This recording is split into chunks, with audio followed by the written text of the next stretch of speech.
harder to bear than the physical pain was the emotional pain of what had just happened to me.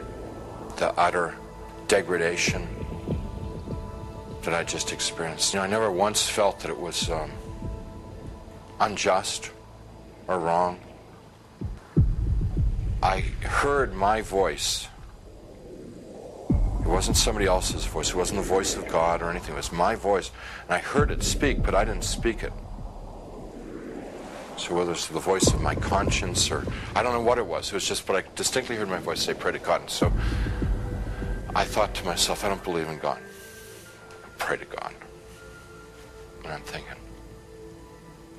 even if I could pray, I don't know how to pray anymore. I haven't prayed. And at that time, I probably hadn't prayed in 22, 23 years. So I'm thinking, like, when I was a child and we said prayers in Sunday school and we said prayers in church, and what did we say? And I'm trying to think of it because to me, to pray was to recite something that I'd learned. That's what I thought a prayer was then.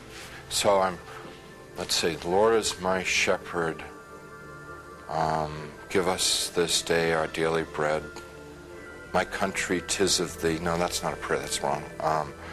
Let's see. Yea, though I walk through the valley of the shadow of death, fourscore years ago, our forefathers. You know, I'm getting all mixed up. I can't remember how to pray.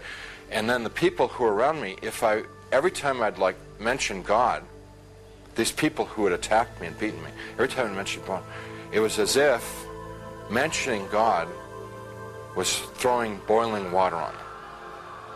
They would shriek, they would scream, they would yell, and in worse profanity than anything I've ever heard in this world. The other thing that was happening was that they couldn't bear to be around me talking about God. It was so painful for them to hear about God that they kept backing away. And so I had a sense that I could push them away by talking about God.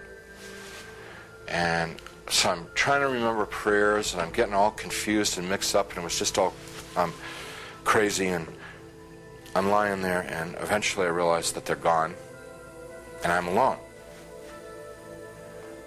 Now, I was alone there for an eternity, and what I mean by that was absolutely no sense of time. But I thought about my life, thought about what I'd done and what I hadn't done.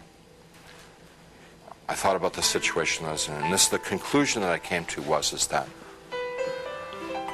I had lived my adult life, I had lived a selfish life. My only God in my adult life was myself. I realized that I was, something terribly, terribly wrong with my life, and that the people that attacked me were the same kind of people that I was. They were not monsters, they weren't demons. They were people who had missed it. The point of being born and being alive in this world. They'd missed it, and they'd lived lives of selfishness and cruelty. And now we're in a world where there was nothing else. There was nothing but selfishness and cruelty, and they were doomed to inflict that upon each other and upon themselves, probably forever and ever and ever and ever, without end. And now I was a part of it.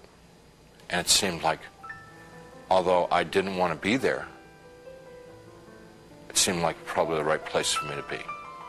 There was a sense of like, this is what I deserve, because this is what I lived.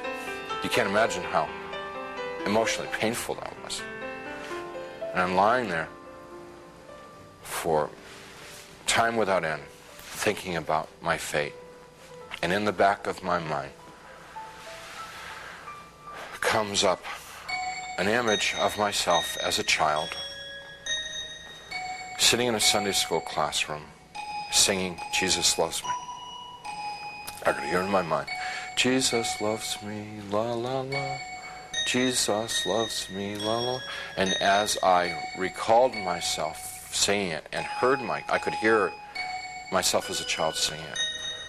More important than anything else was that I could feel it in my heart that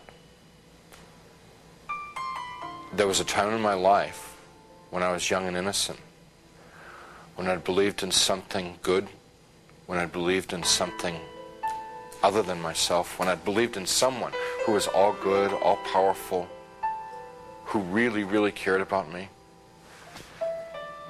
And I knew that I wanted that back, that which I had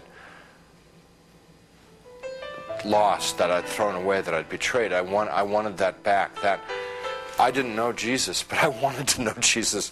I didn't know his love, but I wanted to know his love. I didn't know if he was real, but I wanted him to be real. You know, I mean, this was all just because I trusted that there was a time in my life that I had believed in something, and that I knew I had known once as a child that it was true, and I wanted to trust that it was true. So I called out into the darkness, Jesus, please save me. Please, save me. And he came. He came. First there was a tiny little speck of light in the darkness, and it very rapidly got bright. And the light became so bright that if it were in this world, it would have consumed me. It just would have fried me to a crisp. But it wasn't at all hot or dangerous there. The light just came upon me, and he reached down. He was in this light, and he reached down out of this light and gently started to pick me up. And in his light, I could see that I was gore and filth and wounds all over, and I looked like roadkill. And he's gently putting his hands underneath me and very tenderly picking me up. And as he's touching me, everything just goes away. All the wounds, all the pain, all the dirt, it just kind of like evaporated away.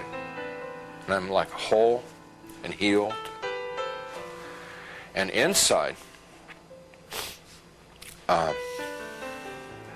just filled with his love, which I wish I could be more articulate about. It's so frustrating not being able to tell people about it, because you know, it's the best thing that ever happened to me in my life. I mean, it's like it's the everything. You know, it's the all of life is to know that love. And you know, I get to it and I just can't describe it. I can't convey it to you. So he's holding me and embracing me, rubbing my back like a father would his son, like a mother would her daughter, just gently rubbing my back. And I'm bawling like a baby out of happiness. I mean, like the release, you know, having been lost and now been found, having been dead and now brought back to life, you know. And he's carrying me out of there. Up we just go. Out, gone. And we're moving towards a world of light, and I began to have thoughts of tremendous shame that I've been so bad. So I thought of myself as dirt, garbage, filth. And I thought to myself, he's made a mistake. I don't belong here. He doesn't want me. You know, it's like the shame. Like, how could he care about me? You know, why me? I'm bad. And we stopped. We weren't in hell. We weren't in heaven. We were in between. And we stopped. And he said, "We don't make mistakes. You belong here." And we began to converse, and he was talking and telling me things, and he brought over some angels, and we went over my life from beginning to end. And what they wanted to show me